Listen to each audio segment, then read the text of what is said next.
یاد رکھنا زندگی میں مر جانا پر کسی صحابی کا یا حضور کی اولاد پاک میں سے کسی کی بے ادبی نہ کرنا، کسی شخص کے بارے میں اپنے لفظوں کو کمزور نہ کرنا۔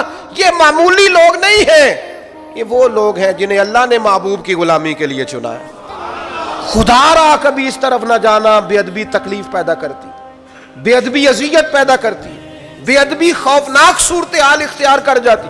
ادب کے دائرے کے اندر رہنا، ادب کے دائرے میں بے ادبوں سے اور بے ادبوں کی باتوں سے بچنا، بچ جانا ان سارے لوگوں سے جو بے ادبیاں کرتے ہیں اور چیزوں کو نکال کے لاتے ہیں۔ خدا را مجھے بتاؤ نا کتنے لوگوں نے دشمنی کی میرے نبی پاک سے، معاذ اللہ، یہودیوں نے، نصارہ نے، مشرکین نے۔ حضور نے کبھی کسی کا عیب اچھالا؟ کیسے مسلمان ہیں؟ کیا انداز زندگی ہے؟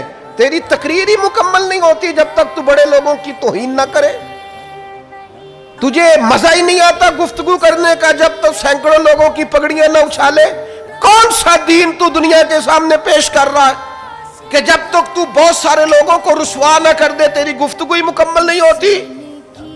یاد رکھنا یہ دین وہ ہے جس میں تو کہا جاتا ہے کہ دروازہ رسول پہ آؤ نا تو ذرا لفظوں کا چناؤ کر کے آؤ۔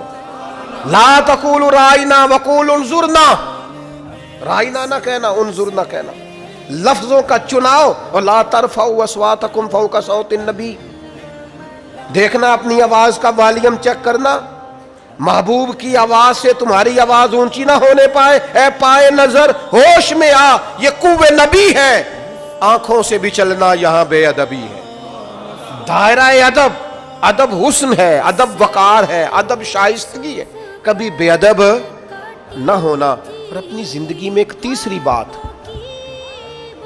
اہل بیت نبوت کی محبت۔ ادھر دیکھو میری طرف، قرآن مجید میں رب فرماتا ہے قُلْ لَا أَسْأَلُكُمْ عَلَيْهِ أَجْرًا إِلَّا الْمَوَدَّةَ فِي الْقُرْبَى۔ محبوب علیہ السلام آپ اپنے غلاموں سے فرما دیں کہ میں تبلیغ دین پر تم سے کوئی اجر نہیں مانگتا، ہاں میرے قریبیوں سے پیار کرتے رہنا۔ صدر الافاضل، بدر المماثل، خلیفہ اعلی حضرت مولانا سید نعیم الدین صاحب مراد آبادی اس خزائن العرفان میں لکھتے ہیں، فرماتے ہیں حضور کی اولاد کی محبت دین کے فرائض میں سے ہے۔ یہ میرے امام نے لکھا ہے، حضور کی نہ سنت کہا نہ واجب کہا، فرمایا رسول پاک کی اولاد پاک کی محبت فرائض دین میں سے ہے۔ اور ان لفظوں پر تو واری ہو جانے کو دل کرتا ہے۔ حضور فرمانے لگے یہ حسن اور حسین ہے، جس نے ان سے محبت کی اس نے مجھ سے محبت کی، اور فرمایا جس نے ان سے بغض رکھا اس نے مجھ سے بغض رکھا۔ ان کی محبت میری محبت ہے، ان سے عداوت مجھ سے عداوت ہے۔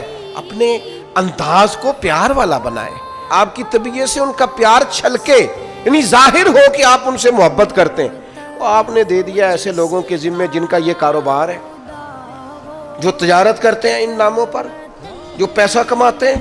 مجھے کیا لینے دو، محرم آیا تو کچھ لوگوں کا سیزن آیا، پھر ربیع الاول آئے گا تو کچھ لوگوں کا سیزن آئے گا۔ یہ سیزن ہے، وہ قربانیاں دے گئے اور تم سودے کرتے پھرتے ہو۔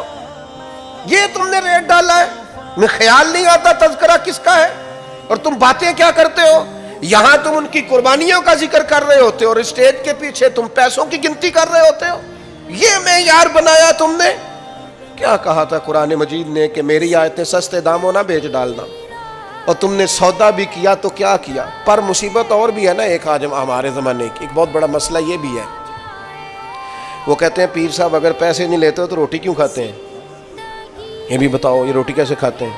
اور بھائی نظر نذرانے کی مخالفت نہیں، وہ تو نبی پاک علیہ السلام نے حضرت عمر کو دیا تو جناب عمر کہنے لگے حضور نہیں لینا، تو حضور فرمانے لگے جو بن مانگے، یہ بخاری کی حدیث ہے، فرمایا جو بن مانگے ملے وہ تو اللہ کی طرف سے ہے، اس کی مخالفت ہی نہیں۔ لیکن سوال تو یہ ہے کہ یہ تجارت تو نہیں نا، یہ آپ کا بزنس تو نہیں نا، آپ نے کوئی کاروبار تو نہیں نا اس کو بنا لی۔ آپ جو ریٹ کرتے پھرتے ہیں یہ کیا معیار اور کیا سٹیٹس آپ نے بنایا؟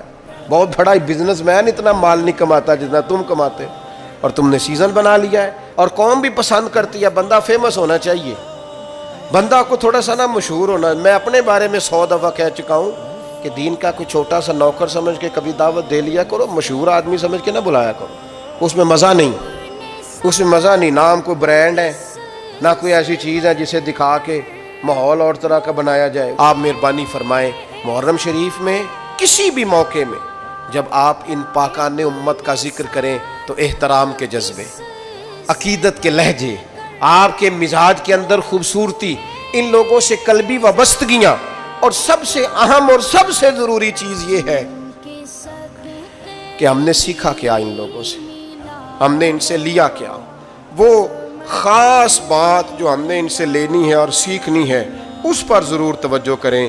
امام حسین کی زندگی کا سب سے بڑا درس کہ جب آپ حق کے لیے کھڑے ہوں تو بلیک میل نہیں ہونا۔ بچے ساتھ تھے نا امام حسین کے، شہید ہو گئے نا امام علی مقام کے سامنے، سب سے زیادہ بلیک میلنگ یہی ہوتی ہے نا، تیرے بچے ہیں، لیکن امام حسین نے فرمایا جب معاملہ حق کا ہو تو پھر حق دیکھا جاتا ہے، اولاد نہیں دیکھی جاتی۔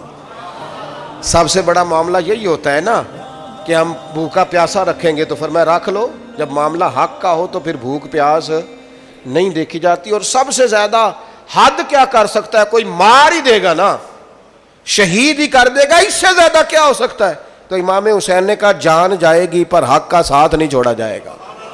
یہ جو چھوٹی چھوٹی باتوں پہ مسلمان ڈپریشن، ٹینشن، پریشانی، میں کہتا ہوں جو بندہ امام علی مقام کی سیرت صحیح طریقے سے پڑھ لینا اور فکر حسین کو سمجھ لے، زندگی میں لفظ ٹینشن اس کی زبان پہ آ نہیں سکتا، لفظ پریشانی سوال ہی پیدا نہیں ہوتا، اس لیے کہ جتنی کوئی پریشانیاں آ سکتی تھی نا وہ ساری امام علی مقام پہ آئیں، لیکن امام نے کسی پریشانی کو پریشانی سمجھا، انہوں نے اللہ کی رضا کی طرف توجہ رکھی۔